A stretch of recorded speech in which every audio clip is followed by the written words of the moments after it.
Bharatiya Janata party के महानगर अध्यक्ष भानु महाजन ने डॉक्टर भीमराव अंबेडकर जी की जयंती पर एक सभा संगोष्ठी का कार्यक्रम आयोजित किया, जहां पर भाजपा ब्रज क्षेत्र के अध्यक्ष रजनीकांत महेश्वरी, मंत्री जीएस धर्मेश, विधायक पुरुषोत्तम खंडेलवाल रहे।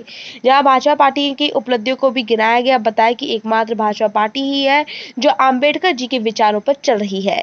वहीं समाजवादी पार्टी के अखिलेश यादव ने बयान दिया कि भाजपा असमानता फैलाने का कार्य कर रही है, जिस पर बयान देते हुए वो कहा कि भाजपा ने कभी भी ऐसा कार्य नहीं किया जो समाज में असमानता फैलाए, सभी को लाभ पहुंचाने कार्य किया है, इसलिए आज वोट जीतकर इतने भाजपा द्वारा से सत्ता में आई है।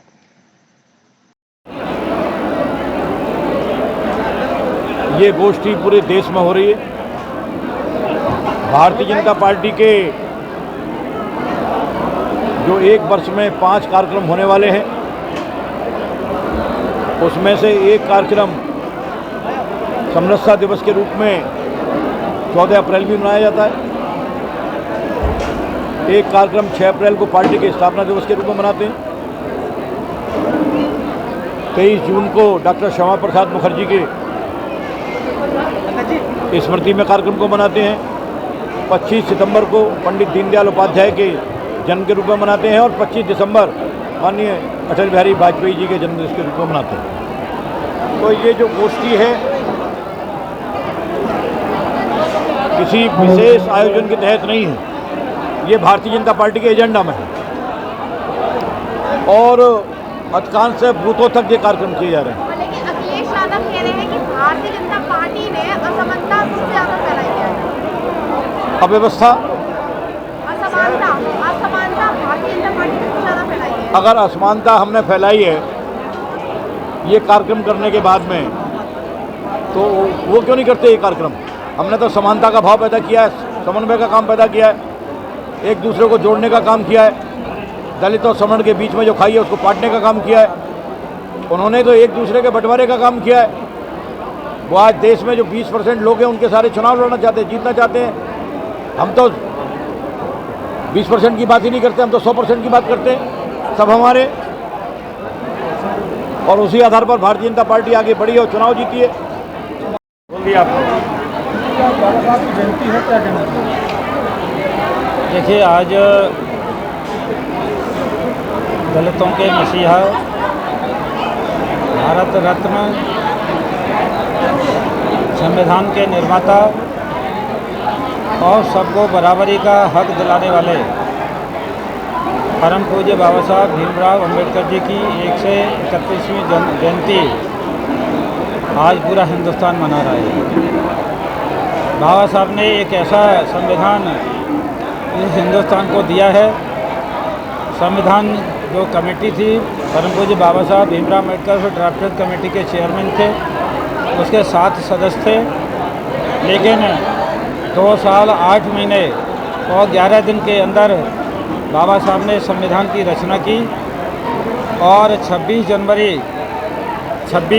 नवंबर 1949 को वो जब बाबा साहब ने संविधान सभा के जो सदस्य थे 289 सदस्य थे उस समय, उस संविधान सभा को संविधान को सौंपा था जाए और उसके 2 महीने बाद 26 जनवरी 1950 को वो संविधान इस देश में लागू हुआ। और बाबा साहब ने एक विपरीत परिस्थितियों में शिक्षा ग्रहण की थी। उसके बावजूद भी बाबा साहब ने 3 विषयों में MA, MSc, PhD, DSc, LLD और बारेट लॉ बैरिस्टर की डिग्री होती है। विपरीत परिस्थितियों में उन्होंने पढ़ाई की और एक बैरिस्टर की डिग्री बाद में उन्होंने प्राप्त की और उसी बैरिस्टर की डिग्री प्राप्त करने के बाद ही जो संविधान सिद्धि थी उन्होंने संविधान बनाने का जिम्मा बाबा साहब परम पूज्य बाबा साहब भीमराव अम्बेडकर को दिया था। आज हम सौभाग्यशाली हैं।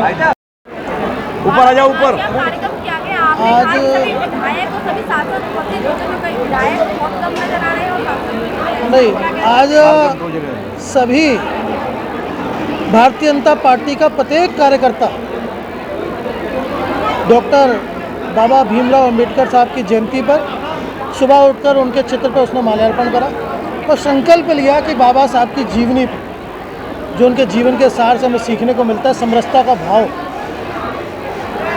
और भारतीय जनता पार्टी भी हम कहीं ना कहीं देखेंगे केंद्र प्रदेश की माननीय मोदी जी के माने योगी जी की जितनी योजनाएं हैं, सबका साथ विकास विश्वास, और प्रत्येक कार्यकर्ता उसी का अनुसरण भी करता है। उसी भाव से इस समरसता दिवस को बनाया गया, प्रत्येक बूथ पे बनाया गया, प्रत्येक कार्यकर्ता के घर पे बनाया गया। हमारे सभी जनप्रतिनिधियों को जहाँ जहाँ मुख्य जगहों पे उनको जाना था उन्होंने बनाया। आज महाजन भवन जयपुर हाउस में हम सबके नेता, हमारे मार्गदर्शक आदरणीय क्षेत्रीय अध्यक्ष श्रीमान रजनीकांत महेश्वरी जी बाबू जी मुख्य अतिथि के रूप में यहाँ पर उनका मार्गदर्शन हम सबको लिया। हम सबको संकल्प दिलवाया प्रत्येक कार्यकर्ता को कि जो आदर्श बाबा साहब अपने जीवन से हमें देकर गए हैं, उन्हीं आदर्शों में भारतीय जनता पार्टी का कार्यकर्ता चलकर राष्ट्र भाव के और राष्ट्र देह के इस हवन कुंड में अपनी आहुति देने का काम करेगा। उस पथ पे चलकर आगे राष्ट्र को मजबूत करने का काम चलेगा। ये संकल्प हम सब ने लिया है। सारे जनप्रतिनिधि हमारे यहाँ पर थे, सभी लोग थे, और बाकी जो लोग अपने अपने कार्यक्रमों में थे वो अपने कार्यक्रमों में थे। बहुत बहुत धन्यवाद।